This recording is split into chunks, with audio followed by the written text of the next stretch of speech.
साईबाबांची महती देशभरात पोहोचवण्यासाठी शिर्डी संस्थानकडून पादुका दर्शन यात्रा सुरू करण्यात आली। विदर्भात मिळालेल्या ऐतिहासिक प्रतिसादानंतर पादुका दर्शन यात्रेने उत्तर भारतातही भक्ती आणि उत्साहाचं वातावरण निर्माण केलं। वसमत शहरात आदिवासींचे वीर योद्धा आणि स्वातंत्र्य संग्रामातील थोर नेते धरती आबा बिरसा मुंडा यांच्या जयंतीनिमित्त अभूतपूर्व उत्साह पाहायला मिळाला।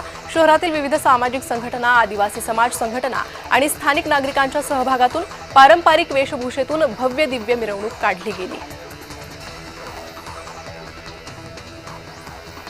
कृषी उत्पन्न बाजार समिती बार्शी सार्वत्रिक निवडणूक पार पडली। आमदार दिलीप सोपल यांची बार्शी बाजार समिती परिवर्तन आघाडी विरुद्ध माजी आमदार राजेंद्र राऊत यांची बळीराजा विकास आघाडी थेट लढत होते।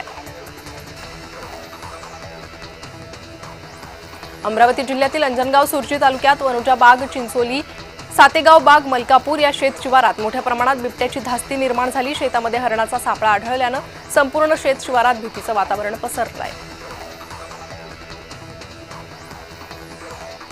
जुन्नर तालुक्यातील गुंजाळवाडी येथील एक व्हिडिओ मोठ्या प्रमाणात व्हायरल होतो। यात 3 कुत्र्यांनी एका बिबट्याला पळवून लावलं।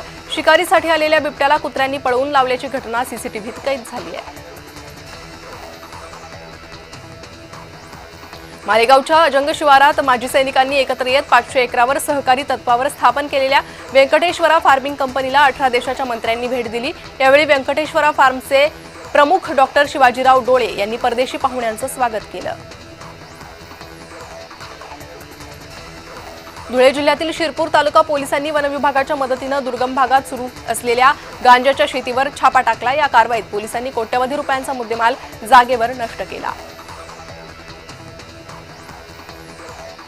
सांगलीचे जिल्हाधिकारी अशोक काकडे यांनी सावली बेघर पुरुष निवारा केंद्रातील बेघरांना रेशन कार्ड आणि आधार कार्ड वाटप करण्याचे आदेश दिले। यामध्ये एकाच दिवसात 17 बेघरांना रेशन कार्ड तर 29 बेघरांचे आधार कार्ड काढण्याची कामगिरी पूर्ण झाली आहे। सप्तशृंगी गडावरून इनोव्हा कार दरीत कोसळली आहे। दर्शन घेऊन परतताना हा अपघात घडलाय। कारमधील 5 जण दगावल्याची शक्यता आहे।